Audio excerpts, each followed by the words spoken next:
Olá, tudo bem? Seja bem-vindo a mais uma aula de língua portuguesa. Hoje a gente estará trabalhando sobre gênero textual e o gênero textual escolhido, o tema de hoje é poema.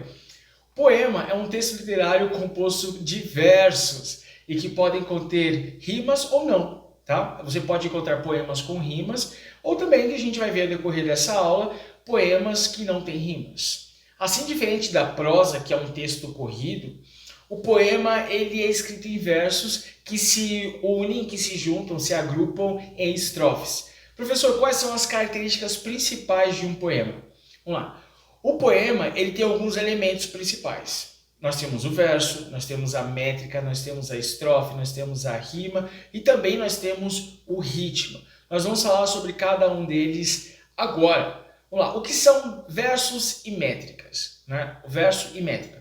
O verso é cada linha de um poema. Então, se eu tenho uma linha ali, eu tenho um verso. Duas linhas, dois versos e assim por diante, entendeu? Então, cada linha de um poema eu chamo de verso. A métrica é representada pela medida de versos utilizados. Como assim, professor? Os versos, eles são classificados de acordo com a linha, beleza?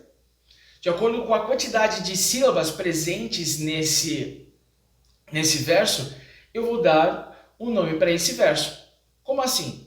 Vamos dizer que se eu só tenho uma sílaba poética, eu chamo esse verso de monossílabo.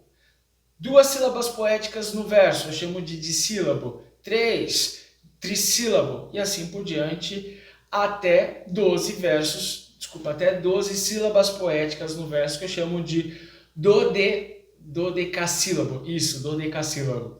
Tudo bem? Entenderam? Quais são os tipos de versos, professor? Os tipos de versos são os versos regulares, os versos livres e os versos brancos. Os versos regulares são aqueles chamados de isométricos, são aqueles que possuem a mesma medida. Então, se eu pegar verbos não, tem que parar de pensar em verbo. Versos, se eu pegar dois versos com a mesma medida, a mesma quantidade de sílabas poéticas, eu tenho um verso regular. Versos livres são chamados também de versos heterométricos, que são aqueles versos que contêm medidas diferentes, ou seja, são irregulares. Eu vou ter aqui um heptassílabo com 7 versos, com 7 sílabas poéticas, e eu posso também ter um dissílabo. Tá? Quando eu tenho assim, versos de medidas diferentes, quantidade de sílabas diferentes, eu tenho versos livres. Os versos brancos são aqueles verbos que chamam... versos! Eu quero falar verbos. Os versos brancos são aqueles versos soltos que não apresentam nenhum esquema de rima, mas também pode apresentar uma medida certinha, tá? Então, versos que não tem rima, mas ele tem algumas medidas certas, eu chamo de versos brancos. O segundo elemento do poema é a estrofe. Estrofe, como a gente já viu anteriormente, é o conjunto de versos. E de acordo com o grupamento de o grupamento de estrofe, eu também tenho um nome. Por exemplo, se eu tenho uma estrofe, eu tenho um monóstico. Tá? Uma estrofe com um único verso. Tudo bem? Uma estrofe com um único verso, ali ó, esticadinho só ali, eu tenho um monóstico. Se eu tenho dois verbos, se eu tenho dois versos na mesma estrofe, eu tenho um dístico. Dístico são dois versos na mesma estrofe. Quando eu tenho três versos na mesma estrofe, eu tenho um terceto. 3 versos na mesma estrofe. Quando eu tenho 4 versos na mesma estrofe, eu tenho uma quadra ou um quarteto. E assim vai, a quantidade de versos na mesma estrofe. Uma quintilha, sextilha, septilha, oitava, nona, décima. Tá? Então a quantidade de versos na estrofe, a estrofe recebe o nome. Melhor assim, né? Cada verso, quantidade de versos numa estrofe, a estrofe recebe o nome. Beleza. E professor, quais são os tipos de estrofe? A estrofe, ela é nomeada ou classificada de acordo com a quantidade de versos. Então a estrofe pode ser uma estrofe simples, que é um poema composto de versos que possuem a mesma medida, Lembra lá da quantidade de sílabas poéticas? Então, se eu tenho estrofes compostas por versos que têm a mesma quantidade de sílabas poéticas, eu tenho estrofes simples. Estrofes compostas eu tenho quando eu tenho versos de medidas diferentes, quantidade de sílabas poéticas em cada verso diferentes. Estrofes livres eu tenho poemas com agrupamentos de verbos sem rigor métrico. O terceiro elemento do poema são as rimas, né? As rimas fazem todo um charme no poema. As rimas estão associadas à sonoridade do poema e que acontece com a aproximação sonora entre as palavras e as expressões. Há poemas também que não têm rimas, como a gente já viu lá, quando o poema não tem rima, quando as estrofes lá, o conjunto de versos não tem rimas, eles são chamados de versos brancos. A gente pode ver aqui um exemplo de um poema com rima. O Amor é Fogo que Arde Sem Se Ver, de Luís Vaz de Camões. Diz assim, ó: o amor é fogo que arde sem se ver, é ferida que dói e não se sente, é um contentamento descontente, é dor que desatina sem doer, é um não querer mais que bem querer, é um andar solitário entre a gente, é nunca contentar-se de contente, é um cuidar que ganha em se perder, é querer estar preso por vontade, é servir a quem vence, o vencedor. É ter com quem nos mata lealdade. Mas como causar pode seu favor nos corações humanos amizade, se tão contrário a si é o mesmo amor? Também a gente tem um outro exemplo de poema sem rima. Esse aqui é O Sonho, de Clarice Lispector. É um texto muito interessante que diz o seguinte: sonhe com aquilo que você quer, porque você possui apenas uma vida e nela só se tem uma chance de fazer aquilo que quer. Tenha felicidade bastante para fazê-la doce, dificuldade para fazê-la forte, tristeza para fazê-la humana e esperança suficiente para fazê-la feliz. As pessoas mais felizes não têm as melhores coisas. Elas sabem fazer o melhor das oportunidades que aparecem em seus caminhos. A felicidade aparece para aqueles que choram, para aqueles que se machucam, para aqueles que buscam e tentam sempre, e para aqueles que reconhecem a importância das pessoas que passaram por suas vidas. Este é um exemplo de poema sem rima. A rima depende do esquema em que foi utilizado no poema, e ela é classificada da seguinte forma: as rimas alternadas são aquelas rimas que formam por versos pares e versos ímpares. Tudo bem? As rimas opostas é quando o primeiro verso rimará com o quarto verso, o terceiro verso rimará com o segundo. Então, rimas opostas, o primeiro com o quarto, o segundo com o terceiro. Tudo bem? As rimas emparelhadas é quando o primeiro estão assim, as rimas estão entre o primeiro e o segundo, o terceiro e o quarto. Tudo bem?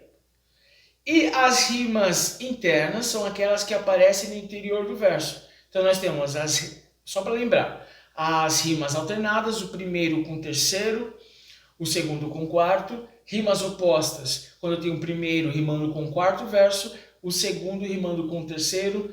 Rimas emparelhadas, o primeiro com o segundo, o terceiro com o quarto. E as rimas internas, quando a rima está dentro do poema, beleza? E o outro elemento presente também no poema é o ritmo.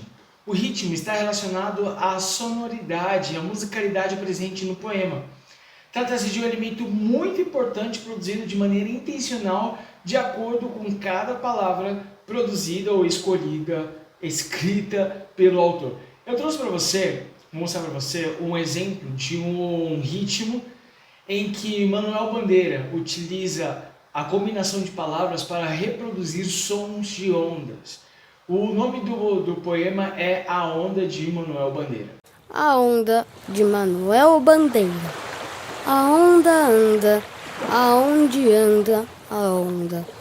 A onda ainda onda. Ainda anda onde? Aonde? A onda, a onda.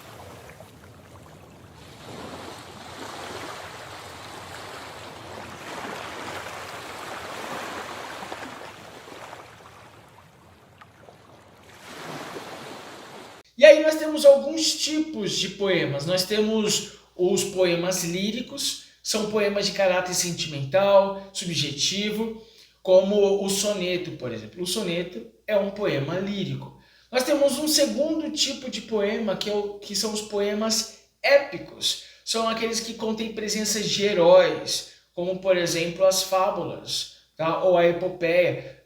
Poemas épicos quando nós temos dentro do poema super-heróis. Super-heróis não. Heróis, por favor, nada de quadrinhos aqui, né? Quando nós temos heróis.